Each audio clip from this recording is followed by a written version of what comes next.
AITA for treating my girlfriend exactly like a friend after she asked to just be friends. She was always a very clear person about what she wanted. From the beginning of the relationship, she talked about stability, about building something serious, and about not wasting time on fleeting things. She was not one of those people who played games or constantly had doubts. She had a calm, yet firm way of expressing herself. At that time, I was in a fairly similar stage. I had already gone through relationships that had not worked out and had no interest in repeating the same mistakes. So when I met her and we started talking about the future from the first few months, everything fit together naturally. The relationship advanced quickly, but not impulsively. It just seemed logical. We saw each other frequently, spent more and more time together, and little by little we began to integrate our routines. Around the 1-year mark, we decided to move in together. It was not a sudden decision. We talked for weeks about what it would be like, about expenses, responsibilities, and what we expected from that new stage. We found an apartment in a complex that we both liked in the city. It was not perfect, but it had what was necessary. A good location near work and amenities, enough space, and a feeling of home that convinced us. The lease was in my name for practical reasons, but from day one we felt it was something we shared. Financially, I took on most of the expenses. I paid the rent, the utilities including electricity, internet, and water, the groceries, and practically everything needed for day-to-day life. She worked as a freelancer, but her income was irregular, so without explicitly saying it, it became a natural dynamic. I never saw it as a problem. For me, it was part of building something together. I did not feel it was a burden, but rather an investment in the relationship. Our routine became quite stable. During the week, we would drive home from work, make dinner together, and spend time watching a series on streaming or simply talking. On weekends, we went out with friends, tried new restaurants around town, or made small plans like day trips. We also talked about the future, not obsessively, but consistently. Longer vacations, moving to a bigger place, even the possibility of getting married someday. Nothing was set with specific dates, but everything seemed to move in that direction. That is why, when everything changed, I did not see it coming at all. I remember that day perfectly. There were no prior arguments, no obvious signs, at least not to me. It was a normal afternoon. I drove home from work tired like any other day and found her sitting in the living room. There was something different about her posture. She was not tense, but not relaxed either. It was a strange calm. She told me, "We need to talk." That phrase always creates some discomfort. But even so, I thought it would be about something everyday, a problem at her job, some personal concern, or even some issue within the relationship that we could solve by talking. I sat in front of her and waited. There were a few seconds of silence. Then she said, "I think it is best if we stay friends." I did not react immediately. It was as if my mind needed a few extra seconds to process what I had just heard. I asked her to explain. I did not raise my voice. I did not interrupt. I just wanted to understand. She sighed and started talking. She said she felt trapped in the routine, that the relationship had become monotonous, that she no longer felt the same, and that it was not fair to continue like this. Up to that point, even though it hurt, I could understand it. But then she added something that completely changed the tone of the conversation. She said she preferred to break up before things got even more complicated. She did not explain exactly what she meant, but it was not necessary. The implication was clear. That hit me harder than everything before. Still, I kept my calm. I told her it hurt, but I appreciated her honesty. I preferred to know the truth rather than live a lie. I did not beg her. I did not try to convince her, and I did not ask for another chance.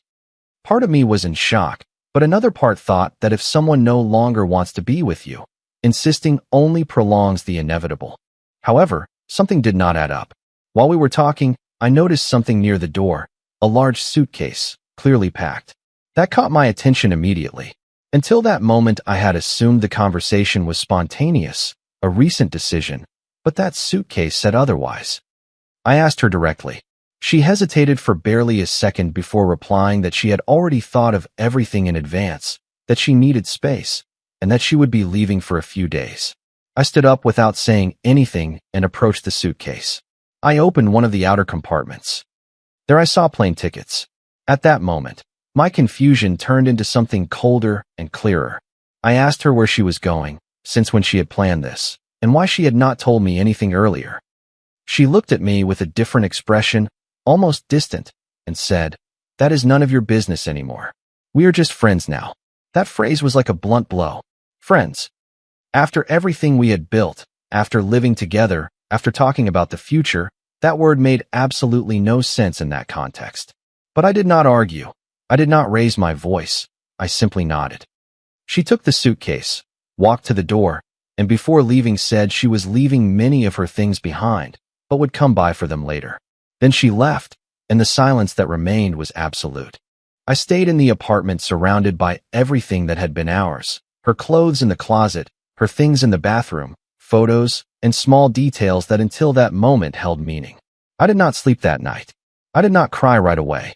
I just sat in the living room and started reviewing everything mentally, conversations, moments, attitudes, looking for some sign that had escaped me.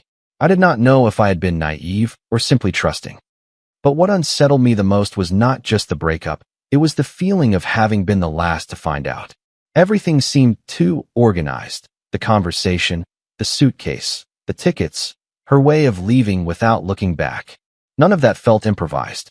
Even so, I tried to keep a cool head. I told myself I should act maturely, that it made no sense to turn the situation into a conflict.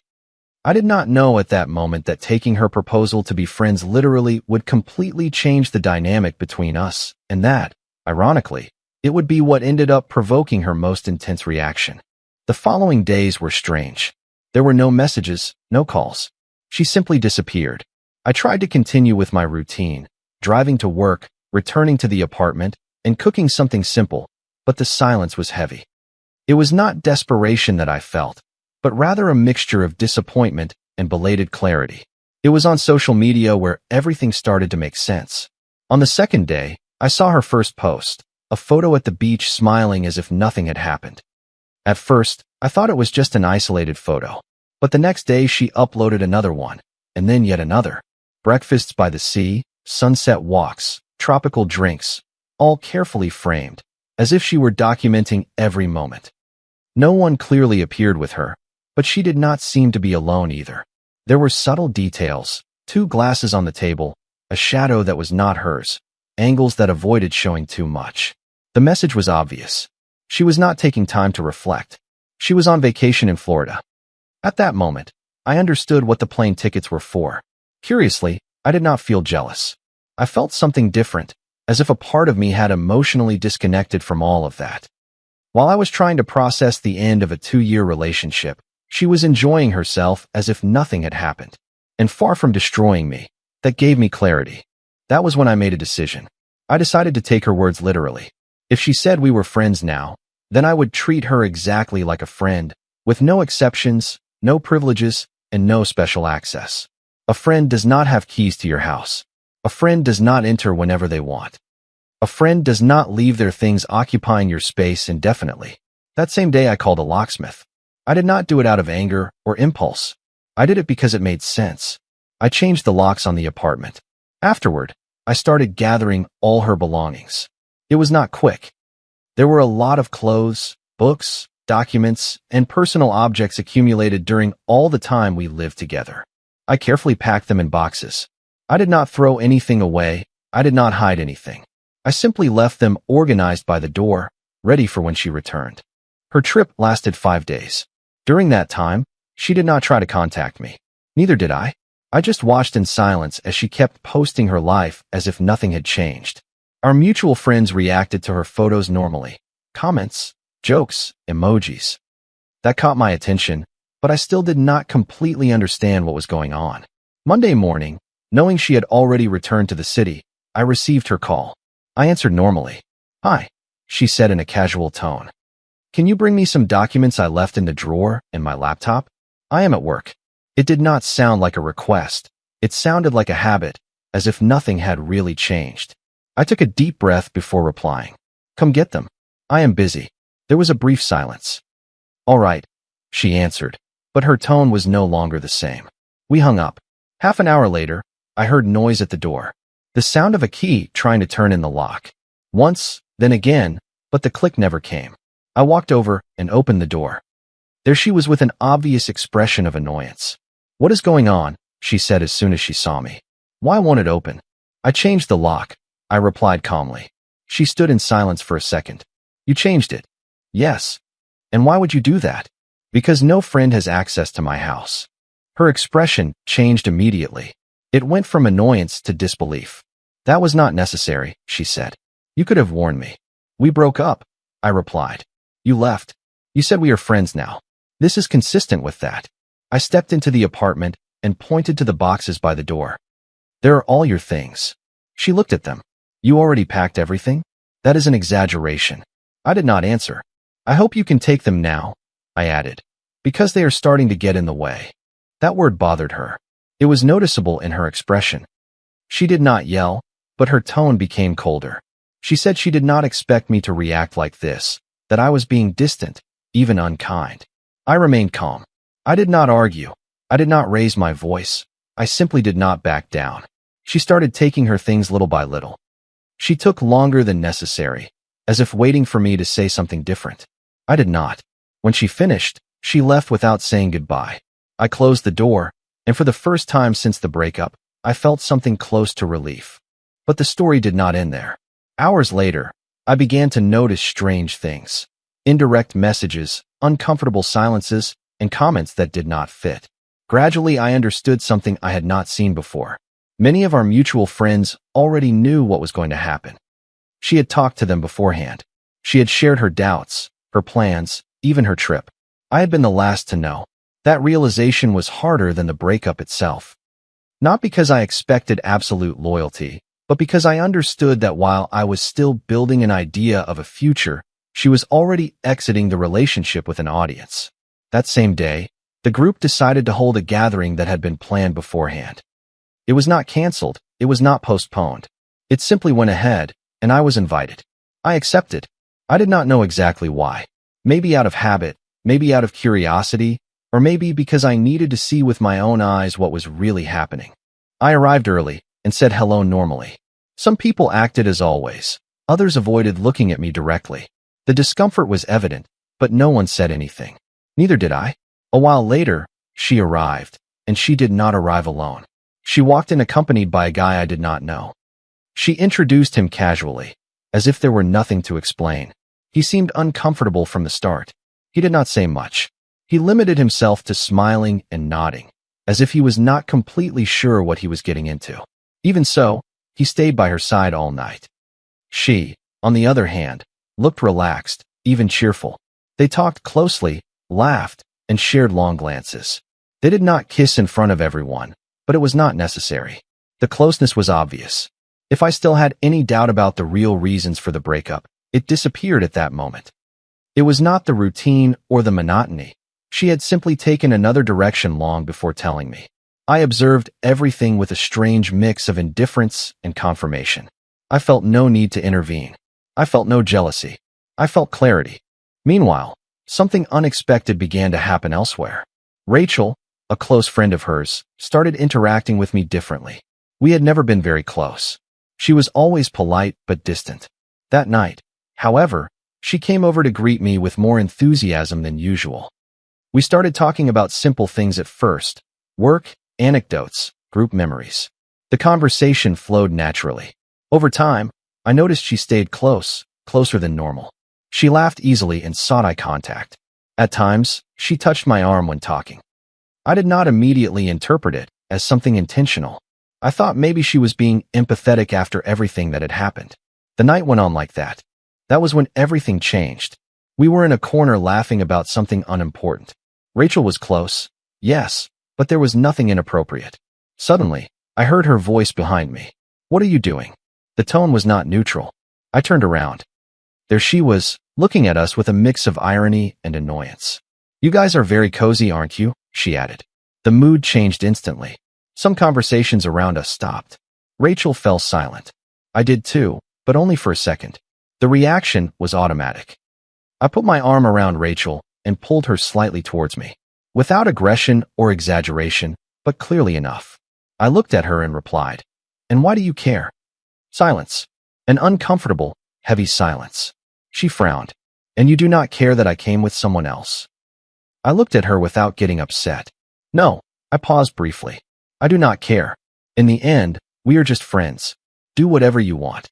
That phrase landed like a punch, not just for her, but also for the guy accompanying her. He had been watching the scene from a few steps back. His discomfort became obvious. He looked around, avoided eye contact, muttered something nobody really understood, and left quietly without saying goodbye. She followed him almost immediately, visibly upset. They left the place without saying another word. The atmosphere took a few minutes to return to normal, but nothing was the same again. That night, I let go of Rachel.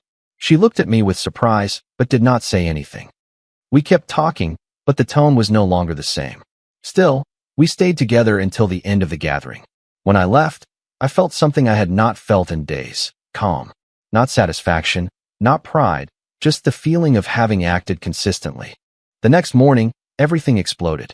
More than 20 messages, all from her, none of them calm. Complaints, accusations, jealousy. How dare you do that in front of everyone? That was disrespectful. What is going on between you and Rachel? She is my friend, stay away from her. I bet something was already going on before. I read all the messages. I did not reply to any. Not because I could not, but because I understood something important. Any response was only going to feed something that was no longer my responsibility. She had redefined the relationship. I was simply respecting it. 2 days later, Rachel called me. She was crying. It took her several minutes to be able to speak clearly. When she finally did, she explained everything. She had started receiving messages from her, but they were not normal, uncomfortable messages. They were direct threats. Messages warning her to stay away, saying things would go badly for her if she continued, and telling her to watch her back. The last message was particularly alarming. It was not ambiguous. It was clear intimidation. I went to see her immediately. She was very shaken. She showed me everything, screenshots, timestamps, and full messages. There was no doubt. We sat down to analyze the situation calmly. Neither of us wanted to escalate the conflict, but we could not ignore it either. So we made a decision. We went to the police station to file a report. It was not quick. We had to explain all the context, show the evidence, and repeat uncomfortable details. But it was necessary, not out of revenge, but for safety. That night, she asked me to stay with her. For no other reason than fear. I agreed. We tried to distract ourselves with simple food, light movies, and easy conversations. Little by little the tension dropped until at some point the atmosphere changed. It was not planned, it was not forced. There was just a longer silence, a different look, and then a natural kiss as a reaction to everything that had happened. There was no guilt at that moment, just two people seeking to feel safe and supported. The next morning, everything changed again. Loud banging on the door and persistent shouting. I recognized the voice immediately. It was her, out of control. Rachel started trembling. We looked at each other and called the police. When they arrived, the situation was already obvious, but what came out later was even worse. She had placed an illegal tracking device on my car. That is how she knew exactly where I was. It was no coincidence. She had been following my movements. That, along with the threats and an additional detail, an act of vandalism with offensive graffiti on the door of Rachel's house, ended up sealing everything. A restraining order and a financial penalty were issued. When everything ended, the silence returned, and I finally understood something I had not seen before. The problem was never the breakup. It was not having set boundaries in time. She wanted to change the rules without losing the benefits. She wanted freedom without losing control. She wanted distance without letting go of access. And when that stopped working, everything exploded. I only did something very simple. I took her words seriously and acted accordingly. And that was exactly what she did not expect. Comment. This story really made me reflect on my own experiences. I believe setting clear boundaries is one of the kindest things we can do for ourselves. When you take someone's words at face value, you're actually showing yourself real respect. Healing starts the moment we stop holding on to situations that no longer serve us. Choosing your peace over endless drama is a powerful form of self-care. Be responsible for your own emotional well-being first. You deserve relationships where mutual respect flows naturally. Taking time to honor your worth can change everything for the better. I'm always reminded that true kindness includes being kind to yourself, too. I hope this encourages you to protect your heart while staying open to better things ahead. If you liked it, don't forget to leave a comment and support the channel by subscribing. See you in the upcoming stories.